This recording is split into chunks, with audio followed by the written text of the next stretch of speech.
আপনি কি প্রতিদিন অভাব, দুশ্চিন্তা, রোগ ব্যাধিতে ভুগছেন? কিন্তু জানেন কি মাত্র 3 সেকেন্ডের এই দোয়া আপনার বড় সমস্যার সমাধান করে দিতে পারে। আসসালামু আলাইকুম বন্ধুরা, আমরা অনেকেই কঠিন সময়ে দিশেহারা হয়ে যায়, কিন্তু আমাদের প্রিয় নবী সাল্লাল্লাহু আলাইহি সাল্লাম এমন কিছু ছোট সহজ দোয়া শিখিয়েছেন যা আপনার কঠিন কঠিন বড় বড় সমস্যাগুলো মুহূর্তে দূর করে দিতে পারে। সুবহানাল্লাহ। এই 3 সেকেন্ডের দোয়াটি যদি আপনি এভাবে পাঠ করেন, আপনার অভাব, দুশ্চিন্তা, রোগ ব্যাধি, সাংসারিক পেরেশানি দূর করে দেবেন এবং সরাসরি আল্লাহর রহমত পাবেন। সুবহানাল্লাহ।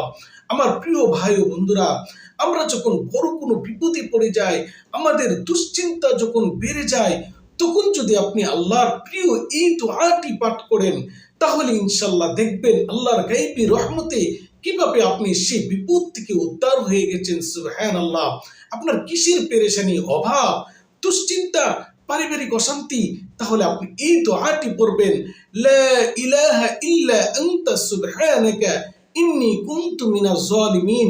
33 বার পড়বেন। আমার প্রিয় ভাই ও বন্ধুরা, এই দোয়াটি হযরত ইউনূস আলাইহিস সালাম মাছের পেটে পড়েছিলেন, আর আল্লাহ রাব্বুল আলামিন সেই কঠিন আযাব, সেই কঠিন বিপদ থেকে তাকে উদ্ধার করেছিলেন। সুবহানাল্লাহ। আপনিও যখন কোন কঠিন বিপদে পড়বেন, তাহলে নবীজি বলেছেন তোমরা এই দোয়াটি পাঠ করো, তাহলে আপনার কঠিন বিপদ একদম মুহূর্তেই আল্লাহর রহমতে উদাও হয়ে যাবে। সুবহানাল্লাহ। কিভাবে পাঠ করবেন? প্রথমে দুরূদ শরীফ পাঠ করবেন 3 বার।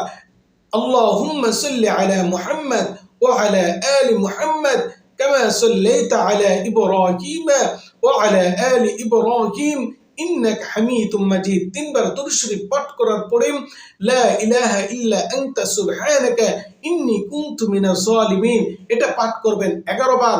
ইনশাআল্লাহ আল্লাহ রাব্বুল আলামিন আপনাকে বিপদ থেকে উদ্ধার করবেন। এবার 2 নাম্বার ওজিফা হলো, আপনি যখন রিজিকের পেরেশানিতে পড়ে যাবেন, আপনার অভাব, আপনার সংসারে টাকা আসে না, তাহলে আপনি ইস্তিগফার পাঠ করবেন 33 বার। আস্তাগফিরুল্লাহ আস্তাগফিরুল্লাহ। হাদিস শরীফের মধ্যে আসে যে বেশি বেশি আল্লাহর কাছে ক্ষমা চায়, ইস্তিগফার পাঠ করে, তার রিজিকের পেরেশানি দূর হয়ে যায়, তার ঘরে রিজিক আসতেই থাকে। এবার 3 নাম্বার ওজিফা হলো, আপনি যখন বিভিন্ন পেরেশানিতে রিজিকের অভাবে পড়ে যাবেন, আপনার ঘরে টাকা আসে না, তাহলে আল্লাহর এই গোপন নামটি আপনি 33 বার পাঠ করবেন।